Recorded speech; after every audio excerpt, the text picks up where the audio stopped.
very different living in New York. You know, like in LA, everybody knows I'm a proud black man.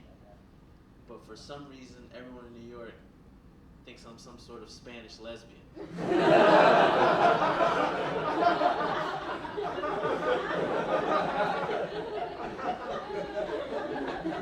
Every time I'm walking down the street in Bushwick, I just hear some guy go, "Yo, que lo que, mommy?"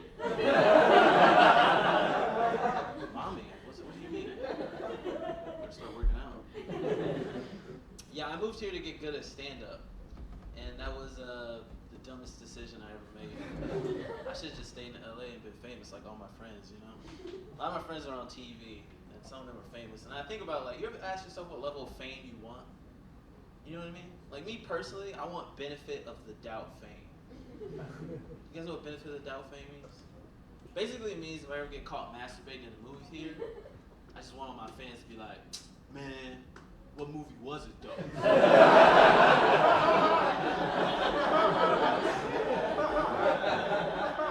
And I'm from LA, I know what kind of movies they like. They like slave movies, and they like gay movies. So I decided I'm gonna make a movie about the first openly gay slave. And the slave is gonna fall in love with his slave master. And I'm gonna play both parts.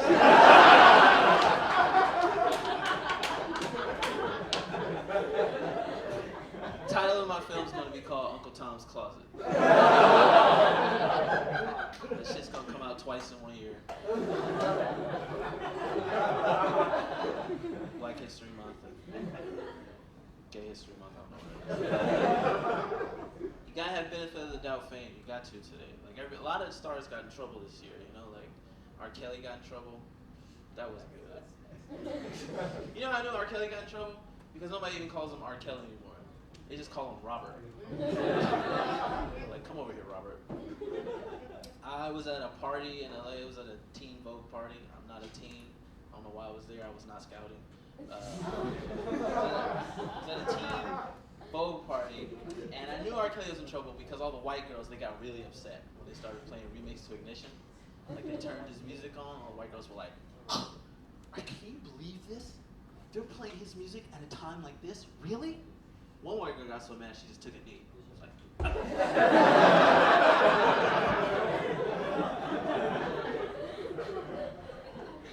Michael Jackson got in trouble. That's crazy because he's dead. I didn't even know you get in trouble when you're dead. I thought being dead was like, all right, safe, home base. It's so weird.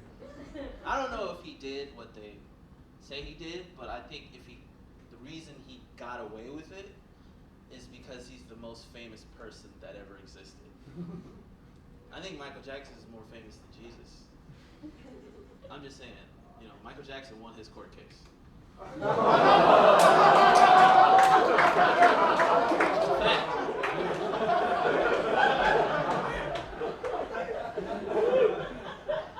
I'm saying he's the most famous person that ever existed.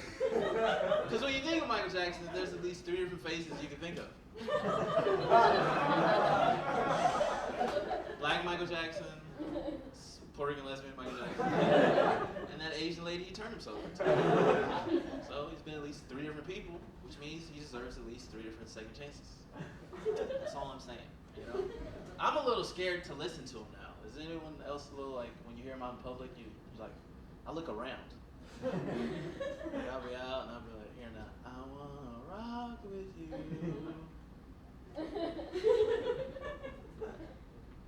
All night, dance you into the spotlight. All right, everybody in this Build-A-Bear is cool.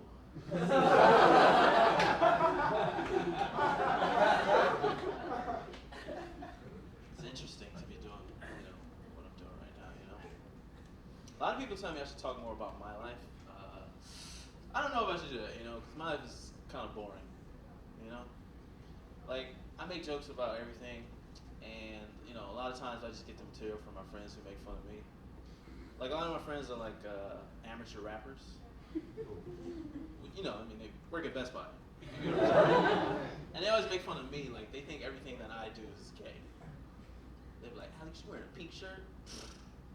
You gay. They think me being on stage telling jokes right now is gay. They be like, Alex, you mean to tell me you get on stage and you use your words to go inside of another man's body and tickle his funny bone? That's gay as fuck. What they don't know is that in my actual life, I live with a gay man. He's my roommate. And upstairs above us is his grandfather. He's a World War II veteran. And he thinks that I am his grandson's lover. And I don't have the heart to tell this guy that I'm not. I don't know if anyone here has ever been gay for their country, but that shit is a lot of pressure. You just come down the stairs sometimes, knocking on the door. Oh, Alex, I'm so happy to see you. I'm just so happy Matthew found love, you know? I fought in World War II so you guys could have the right to be gay. No, I don't think that's why you fought in World War II.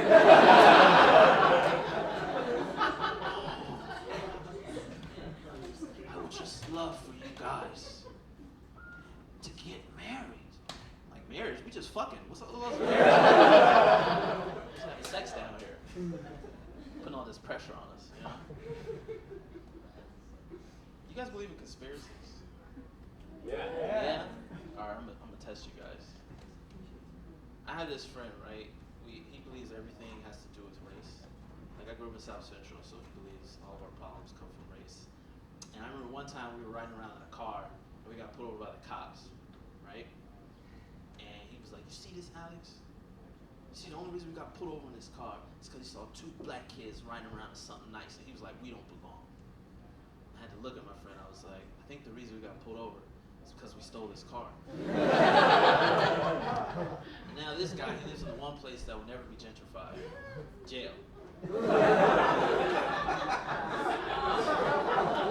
So every now and again I go to him to like get some lessons from him, you know. You can call him Chris. We call him Conspiracy Chris. Like, is anybody here? Let me just break it down for you. Let me just break it down, Chris, for you. Okay. So basically, I'm gonna present the lies that are in your mind. Anyone here have a birthday? Already. What about you? What's your birthday? March 28th. March 28th. She don't even know. Let me break it down. How do you know your birthday is your birthday? Birth certificate. Basically, you think your birthday is your birthday because somebody told you that was your birthday. So really, any day could be your birthday. Today could be your birthday. Happy birthday to you.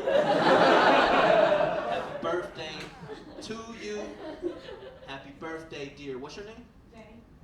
I'm gonna call you Larry because I don't even know. That might even be your real name. So happy birthday, dear Larry. Happy birthday to you. Think about the lies that they told you as a person. Think about that. They use celebrities to lie to you. They told you Cardi B was a real person. If you did your knowledge like I did, you would know that Cardi B is a bodega cat come to life. Has anyone here ever read Alice in Wonderland? Okay, so I have not. What I surmise from it is if you watch The Matrix, i.e. the greatest documentary ever,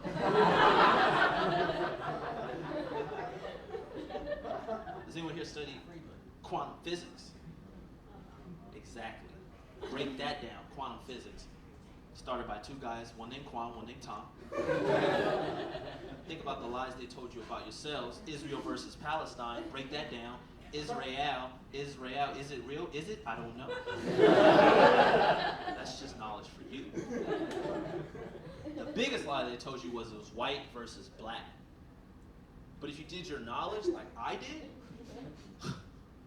you would know there is no such thing as white people, bruh. All white people are made in a factory in Connecticut, bruh. I know because I worked there, bruh. Before I go, I want to ask a simple question. Does anybody here have schizophrenia?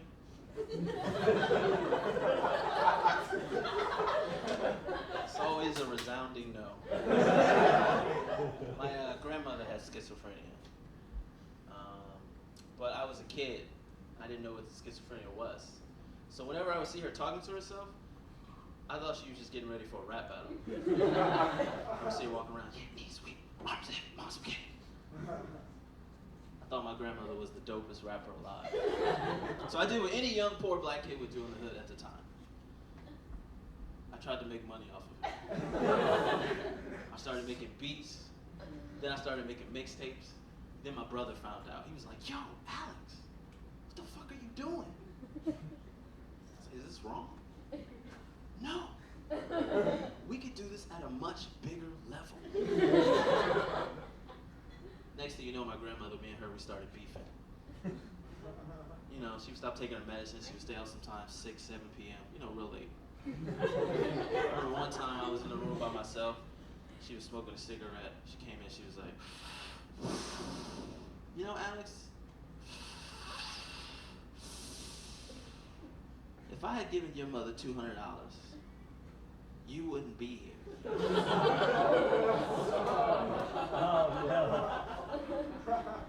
I was like, if you give me $200, I'll leave. And